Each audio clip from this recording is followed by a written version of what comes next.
স্বরাষ্ট্রমন্ত্রী, আপনি বিভিন্ন ধরনের হুমকি দিচ্ছেন, হুমকি দিয়েন না। এই জুলাই প্রজন্ম কারো হুমকিকে তোয়াক্কা করে না।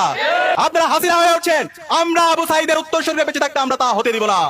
প্রয়োজনে জীবন দেব, কিন্তু বাংলাদেশে আর কখনো হাসিনা তন্ত্র ফিরে আসতে দেব না।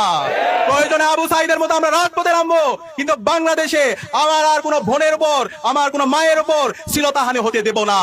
সুতরাং সাবধান করছি, আর কোনো আমার মা বোনদের উপর যদি হামলা হয়, আমার মা বোনদেরকে যদি বিভক্ত করার হুমকি দেওয়া হয়, আর কোনো যদি দর্শন হয়, দর্শনের পর যদি বিচার না হয়, তাহলে আমরা আবার রাজপথে নেমে আমরা গণপ্রতিরোধ গড়ে তুলবো ইনশাআল্লাহ।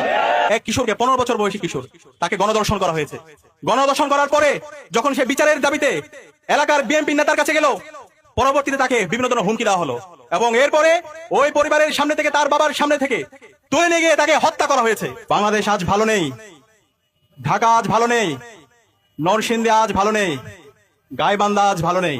জুলাই বিপ্লব পরবর্তী এত শাহাদাতের মাধ্যমে আমাদের আশা ছিল একটা নতুন বাংলাদেশ পাবো, যে বাংলাদেশে আমার মা বোনদের নিরাপত্তা থাকবে, যে বাংলাদেশে চাঁদাবাজি সন্ত্রাস থাকবে না, যে বাংলাদেশে মাফিয়াতন্ত্র থাকবে না, যে বাংলাদেশে সকল মানুষের অধিকার নিশ্চিত করা হবে। এবং এই জুলাই বিপ্লব পরবর্তী আজকে নির্বাচন হয়েছে। নির্বাচন পরবর্তী আমাদের আশা ছিল যে সরকার আসবে, সেই সরকার শুধুমাত্র একটা দলের হবে না, কোন একক বর্গের হবে না, সকল মানুষের, সকল দলের, সকল মানুষের অধিকার নিশ্চিত করবে সেই সরকার।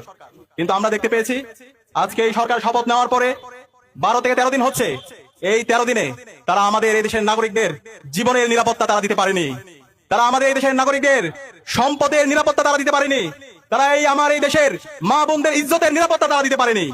আমরা দেখতে পেয়েছি নির্বাচন পরবর্তী 24 ঘন্টার মধ্যে সারা দেশে সহিংসতা।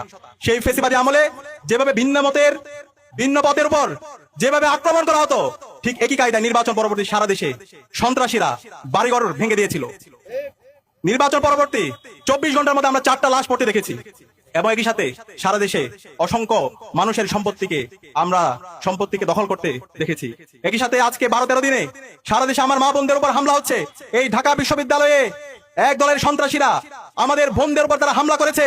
একই সাথে আমরা দেখতে পেয়েছি রামপুরার মধ্যে 5 বছরের এক কিশোরের উপর, এক শিশুর উপরে হামলার পর তাকে হত্যা করা হয়েছে। যখন মামলা করতে গিয়েছে পরিবার, তখন প্রশাসন থেকে বলা হচ্ছে এই ধরনের দুর্ঘটনা আপনারা মাইনা নেন। আরে ভাই, এই ধরনের দুর্ঘটনা মাইনে নেওয়ার জন্য কি জুলাই বিপ্লব হয়েছে? এত রক্তের মাধ্যমে যদি আমরা সেই ফেসিবাদী বয়ান শুনতে হয়, তাহলে আমরা ছাত্র সমাজ বেঁচে থাকতে আমরা এই ধরনের ফেসিবাদ বাংলাদেশে কায়েম হতে দেব না। পরবর্তীতে এলাকাবাসী যখন ঘেরাও করলো, এরপরে মামলা নেওয়ার পরে পরিবারকে ক্রমাগত হুমকি দেওয়া হচ্ছে মামলা তুলে নেওয়ার জন্য। এরপর আমরা দেখতে পেয়েছি নরসিংদীর মধ্যে ইতিহাসের বর্বরচিত ঘটনা, আইএমএ জালিয়াতকে হার মানিয়েছে। আমাদের এক বোনকে, এক কিশোরকে, 15 বছর বয়সী কিশোর, তাকে গণধর্ষণ করা হয়েছে। গণধর্ষণ করার পরে যখন সে বিচারের দাবিতে এলাকার বিএনপি নেতার কাছে গেল, পরবর্তীতে তাকে বিভিন্ন